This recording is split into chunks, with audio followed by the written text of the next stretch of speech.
बिस्मिल्लाहिर्रहमानिर्रहीम। आज हम बात करेंगे बलूचिस्तान की इश्यू के ऊपर कि बलूचिस्तान में एक ऐसा प्रोपेगेंडा फैलाया जा रहा है कि जैसे कि बलूचिस्तान हमारे हाथों से निकलता जा रहा है और बलूचिस्तान में BLA स्ट्रांग होता जा रहा है और कुछ सेकुलर मार्क्सिस्ट बंदे, कम्युनिस्ट बंदे जो बलूचिस्तान को इशू को लेकर वो 1971 से तशबीह दे रहे हैं। ऐसा कुछ भी नहीं है।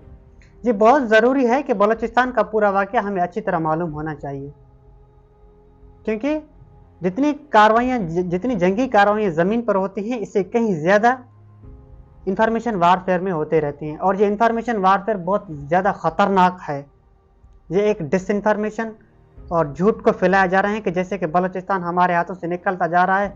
इससे पहले कि हम करंट सिचुएशन में आएँ, थोड़ा सा हम तारीख़ की तनाज़ुर को देख लेते हैं कि एक्चुअल में है क्या ये।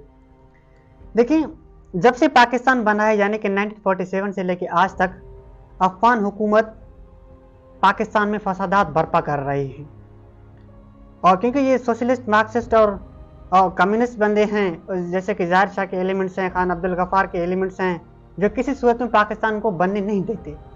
ये उस वक्त से इशू खड़ा कर दिया गया था कि ये अफगान हुकूमत जो पाकिस्तान को तस्लीम नहीं करते थे। हालांकि ये तालिबान नहीं है, ये जो TTP और BLA बाहर की एलिमेंट्स हैं जो पाकिस्तान को हरगिज़ तस्लीम नहीं करते। और आपको पता होगा कि पख्तूनिस्तान का मसला भी उस वक्त खड़ा कर दिया गया था, मगर साथ ही साथ बलूचिस्तान में कुछ नवाब थे जो कि उस वक्त सोशलिस्ट, मार्क्सिस्ट और कम्युनिस्ट थे और उसकी जानिब से इमदाद लेकर पाकिस्तान में दहशतगर्दी फैला रहे थे। ये बहुत ज़रूरी है कि उस वक्त बंदे, ये नवाब सरदार थे, पाकिस्तान को तस्लीम नहीं करते थे। और आपको पता होगा कि पाकिस्तान की तारीख में हर बार बलूचिस्तान में मेजर ऑपरेशंस होते रहते हैं। 1950s में भी ऑपरेशंस होते रहे, 1960 में भी ऑपरेशंस होते रहे हैं और सबसे बड़ा जो ऑपरेशन हुआ था वो 1974 में भुट्टो ने किया था, क्योंकि उस वक्त अफगानिस्तान में सरदार अब्दुल दाऊद की हुकूमत थे, वो पूरी तरह एक कम्युनिस्ट था और पख्तूनिस्तान बनाना चाहता था। भुट्टो ने अहमद शाह मसूद और हिकमत यार को पाकिस्तान बुलाकर उन्हें मिलिट्री ट्रेनिंग दिए गए। उस वक्त एक मुजाहिदीन का गुर्वा तैयार किया गया और इस कम्युनिज्म को रोकने के लिए उन्होंने इस्लामिक फोर्सेस इस्तेमाल किए थे। दूसरा, एक फौजी ऑपरेशन किया गया था जिसके नतीजे में बलूचिस्तान की BLA के जितने सरदार थे सबको पकड़ लिया गया था और सबको कैद कर लिया गया था और मोस्टली BLA उस वक्त ख़त्म हो चुका था। ये समझने की बात है, हम इस पर बात करेंगे आगे जाके।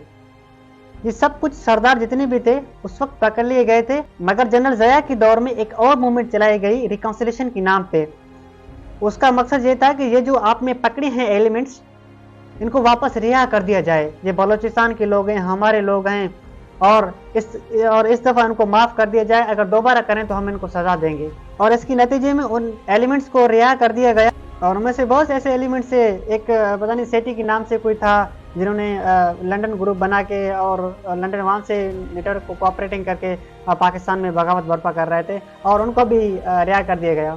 और बाद में जब BLA वापस स्ट्रांग होता जा रहा था, क्योंकि उन्हें माफ़ कर दिया गया था, जब BLA स्ट्रांग होता जा रहा था पाकिस्तान में, तो आपको पता होगा कि उस वक्त भुट्टो साहिबा ने, सरदारों ने उस वक्त पाकिस्तान की सुई गैस पर अटैक किया था। 400 से 500 से ज़्यादा रॉकेट लॉन्चर्स फायर किए थे और इलेक्ट्रिक बम्स वगैरह, पाकिस्तान की पूरा गैस लाइन था उन्होंने उस वक्त बंद कर दिया गया था। और एक और वाक़या हम नोट करते हैं कि 1980s में जब काबिल फॉल हुआ था तो ये सारे एलिमेंट्स वहाँ गए, काबिल गए, अफगानिस्तान गए और अफगानिस्तान तालिबान ने हमसे राय लिया था कि इनका क्या किया जाए। हमने अगेन वही जवाब दिया कि रिकॉन्सिलिएशन के नाम पे उन्हें वापस रिहा कर दिया जाए।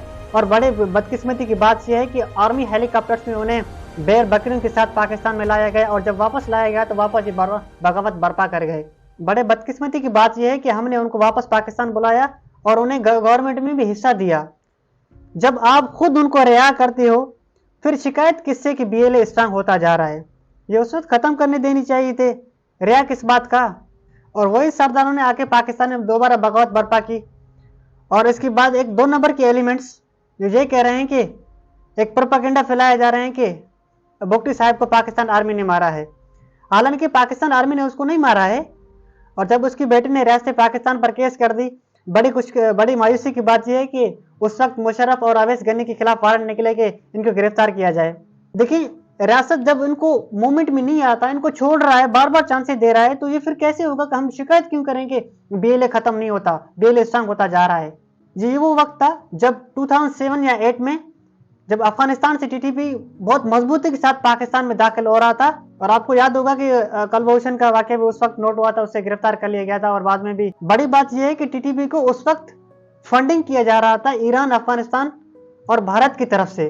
उस वक्त बताया जा रहा है कि पाकिस्तान की जो 40 से 50 बिलियन रुपए उस टीटीपी को खर्च किया गया और उनकी तरफ से कमांडिंग ऑफिसर भेजे गए ताकि वो पाकिस्तान में दहशतगर्दी कर सके और पाकिस्तान आर्मी पर हमले कर सके।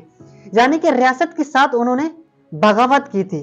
और टीटीपी और बीएलए ने पाकिस्तान को बड़ा नुकसान पहुंचाया। इस 30-40 सालों में पाकिस्तान की जो ऑफिसर 1 लाख से ज्यादा ऑफिसर्स शहादतें हासिल कर चुके हैं। और इन सरदारों ने अपनी कबीले के साथ भी बहुत बड़ा जुल्म किया था। उस वक्त आपको याद है कि भुट्टी साहिबा ने अपनी कबीले के लोगों को यहाँ से हटा दिया और फेंक दिया बाहर जाके। कुछ ऐसे लोग थे, बलोच कबीले के ऐसे लोग थे जो पंजाब की सड़कों पर सिसक के मर रहे थे, वहां पर कुछ खाने के लिए नहीं थे। यानी कि अपनी लोगों से दुश्मनी करके और रियासत के साथ दुश्मनी करके उन्होंने अपने लोगों के साथ भी बहुत बड़ा किया था।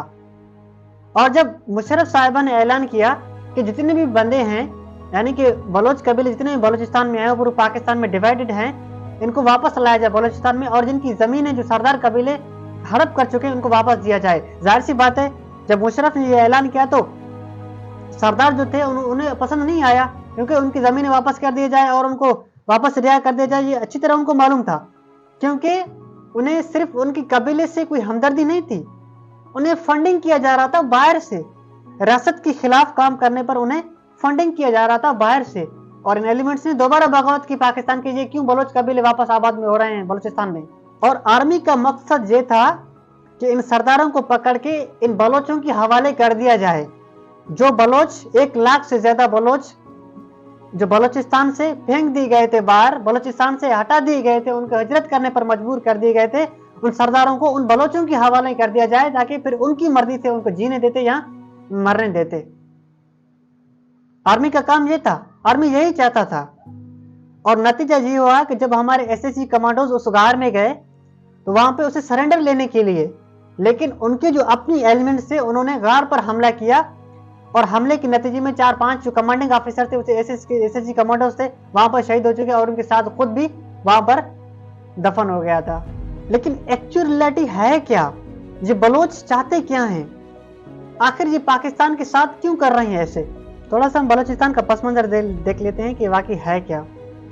देखिए, इस पूरे पाकिस्तान का जो पॉपुलेशन है वो 23 करोड़ है और बलूचिस्तान का जो एराजी है वो 42% है। और 42% में मोस्टली जो बलूचिस्तान है वो रिमोट एरिया है।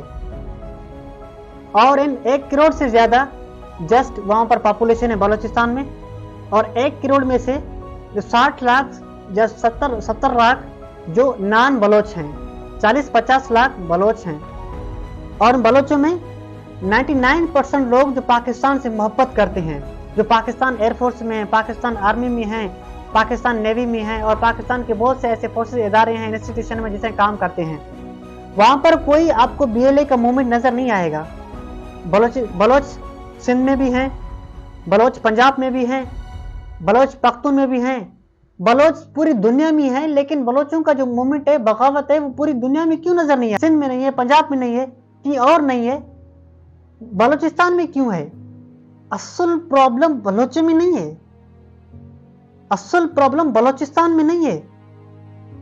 असल प्रॉब्लम 4-5 एलिमेंट्स हैं जो काम कर रहे हैं। We are just talking about 5 to 6 element, just finish them, get solution of Pakistan, that's it. 5-6 elements हैं जो कि 1% जो बलोचों में हैं वो फाइटर्स हैं, जो कि इन बलोचों के सरदार है वो बाहर मुल्क में बैठे हैं और वहां पर नेटवर्क चला रहे हैं। 1% में से 4,000 या 5,000 लोग हैं, वही जो फाइटर्स हैं जो पाकिस्तान आर्मी से बगावत करते हैं। और ये 4,000-5,000 एलिमेंट्स तो पाकिस्तान को आजाद नहीं करा सकते। हालांकि ये बेवकूफाना सोच है उनकी। अब वो 19th सेंचुरी नहीं है, ये 20th सेंचुरी है, सोचने की बात है। वो 1971 तस्वीर दे रहे हैं, वो 19th सेंचुरी था। ये अब 20th सेंचुरी है, सोचने की बात है। अब वो वक्त नहीं रहा, अब सब कुछ बदल गया है और चीजें एडवांस हो चुकी हैं। ये अब नहीं होगा। और ये जो मार्क्सिस्ट, सेकुलर और लिबरल तबके ये कह रहे हैं कि पाकिस्तान से अलग होने जा रहा है बलूचिस्तान, उनके दिमाग ठिकाने पर आना चाहिए कि अब कुछ नहीं होने वाला। अगर आप बलूचिस्तान में देखें तो पूरा रिमोट एरिया है और ये 4000 लोग भी रिमोट एरियाज में हैं, कहीं 10 कहीं 20, और जब अटैक करते हैं तो 5-10 से ज़्यादा नहीं है। पाकिस्तान में जब मेजर अटैक्स हुए हैं BLA की, वो 40 से ज़्यादा नहीं है। देखिए ये ग्रुप्स की शक्ल में, और वो उनकी कोई आर्मी नहीं है, उनकी कोई ड्रेस नहीं है, वो सिविल हम में से हैं और आम लोगों की तरह हैं, सिविलियन की तरह हैं। डायरेक्ट आकर वहां से निकल के 2-5 बंदे निकल के और आर्मी पर अटैक कर लेते हैं।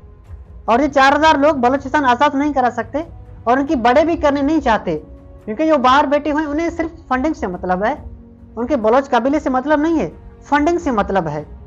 अगर आप उन सरदारों को देखो तो वो BMW और मर्सिडीज में घूमते रहते हैं और हजारों सिक्योरिटी गार्ड लेके। अगर बलूचिस्तान के बलोचों को देखें तो वो सिसक के मर रहे हैं भूख से, उनको पानी के लिए पीनी नहीं है, और ये इनके सरदार BMW और मर्सिडीज भी घूम रहे हैं। सोचने की बात है, इनको बलोचों से कोई हमदर्दी नहीं है, इनको अपनी मतलब से हमदर्दी है, जो कि अफगानिस्तान, ईरान और भारत से उनको फंडिंग किया जा रहा है, दैट्स इट।